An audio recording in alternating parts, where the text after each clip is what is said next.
De Samuel, chapitre 3. La guerre dura longtemps entre la maison de Saül et la maison de David. David devenait de plus en plus fort, et la maison de Saül allait en s'affaiblissant.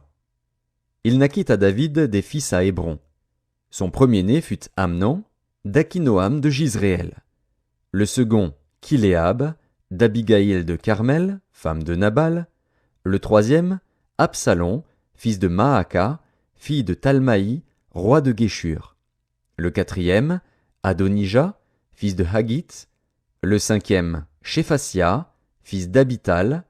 Et le sixième, Jitréam, d'Égla, femme de David. Ce sont là ceux qui naquirent à David à Hébron. Pendant la guerre entre la maison de Saül et la maison de David, Abner tint ferme pour la maison de Saül. Or Saül avait eu une concubine, nommée Ritspa, fille d'Ajja. Et Ish-Boshet dit à Abner, « Pourquoi es-tu venu vers la concubine de mon père » Abner fut très irrité des paroles d'Ish-Boshet, et il répondit, « Suis-je une tête de chien, qui tienne pour Juda ? Je fais aujourd'hui preuve de bienveillance envers la maison de Saül, ton père, envers ses frères et ses amis. Je ne t'ai pas livré entre les mains de David, et c'est aujourd'hui que tu me reproches une faute avec cette femme. Que Dieu traite Abner dans toute sa rigueur, si je n'agis pas avec David selon ce que l'Éternel a juré à David, en disant qu'il ferait passer la royauté de la maison de Saül dans la sienne, et qu'il établirait le trône de David sur Israël et sur Juda, depuis Dan jusqu'à Beër-Shéba. » Ish-Boshet n'osa pas répliquer un seul mot à Abner, parce qu'il le craignait. Abner envoya des messagers à David pour lui dire de sa part, « À qui est le pays ? Fais alliance avec moi, et voici, ma main t'aidera pour tourner vers toi tout Israël. » Il répondit, « Bien, je ferai alliance avec toi. Mais je te demande une chose, c'est que tu ne vois point ma face, à moins que tu n'amènes d'abord Michal, fille de Saül, en venant auprès de moi. » Et David envoya des messagers à Ish-Boshet, fils de Saül, pour lui dire, « Donne-moi ma femme Michal, que j'ai fiancée pour 100 prépuces de Philistins. » Ish-Boshet la fit prendre chez son mari Paltiel, fils de Laïch. Et son mari la suivit en pleurant jusqu'à Bachurim. Alors Abner lui dit, « Va, retourne-t'en. » Et il s'en retourna. Abner eut un entretien avec les anciens d'Israël, et leur dit, « Vous désiriez autrefois d'avoir David pour roi. Établissez-le maintenant, car l'Éternel a dit de lui, « C'est par David, mon serviteur, que je délivrerai mon peuple d'Israël de la main des Philistins et de la main de tous ses ennemis. » Abner parla aussi à Benjamin, et il alla rapporter aux oreilles de David à Hébron ce qu'avait résolu Israël et toute la maison de Benjamin. Il arriva auprès de David à Hébron, accompagné de 20 hommes. Et David fit un festin à Abner et à ceux qui étaient avec lui. Abner dit à David, « Je me lèverai, et je partirai pour rassembler tout Israël vers mon seigneur le roi. Ils feront alliance avec toi, et tu régneras entièrement selon ton désir. » David renvoya Abner, qui s'en alla en paix. Voici, Joab et les gens de David revinrent d'une excursion et amenèrent avec eux un grand butin. Abner n'était plus auprès de David à Hébron, car David l'avait renvoyé, et il s'en était allé en paix. Lorsque Joab et toute sa troupe arrivèrent, on fit à Joab ce rapport.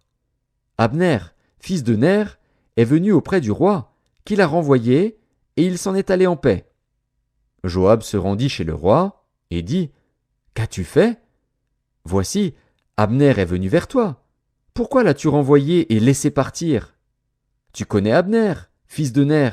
C'est pour te tromper qu'il est venu, pour épier tes démarches, et pour savoir tout ce que tu fais. » Et Joab, après avoir quitté David, envoya sur les traces d'Abner des messagers qui le ramenèrent depuis la citerne de Sira. David n'en savait rien. Lorsqu'Abner fut de retour à Hébron, Joab le tira à l'écart au milieu de la porte, comme pour lui parler en secret, et là il le frappa au ventre et le tua, pour venger la mort d'Asaël, son frère.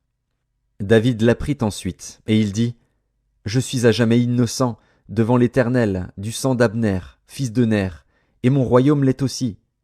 Que ce sang retombe sur Joab et sur toute la maison de son père. Qu'il y ait toujours quelqu'un dans la maison de Joab qui soit atteint d'un flux ou de la lèpre, ou qui s'appuie sur un bâton, ou qui tombe par l'épée, ou qui manque de pain. Ainsi Joab et Abishai, son frère, tuèrent Abner, parce qu'il avait donné la mort à Asaël, leur frère, à Gabaon, dans la bataille. David dit à Joab et à tout le peuple qui était avec lui, « Déchirez vos vêtements, saignez-vous de sacs, et pleurez devant Abner. » Et le roi David marcha derrière le cercueil. On enterra Abner à Hébron. Le roi éleva la voix et pleura sur le sépulcre d'Abner, et tout le peuple pleura. Le roi fit une complainte sur Abner et dit, « Abner devait-il mourir comme meurt un criminel? Tu n'avais ni les mains liées, ni les pieds dans les chaînes. Tu es tombé comme on tombe devant des méchants. » Et tout le peuple pleura de nouveau sur Abner. Tout le peuple s'approcha de David pour lui faire prendre quelque nourriture, pendant qu'il était encore jour, mais David jura en disant, « Que Dieu me traite dans toute sa rigueur, si je goûte du pain ou quoi que ce soit avant le coucher du soleil. » Cela fut connu et approuvé de tout le peuple, qui trouva bon tout ce qu'avait fait le roi. Tout le peuple et tout Israël comprirent en ce jour que ce n'était pas par ordre du roi qu'Abner, fils de Ner, avait été tué. Le roi dit à ses serviteurs, « Ne savez-vous pas qu'un chef, qu'un grand homme, est tombé aujourd'hui en Israël? Je suis encore faible, quoique j'ai reçu l'onction royale. Et ces gens, les fils de Tseruja, sont trop puissants pour moi. Que l'Éternel rende selon sa méchanceté à celui qui fait le mal. »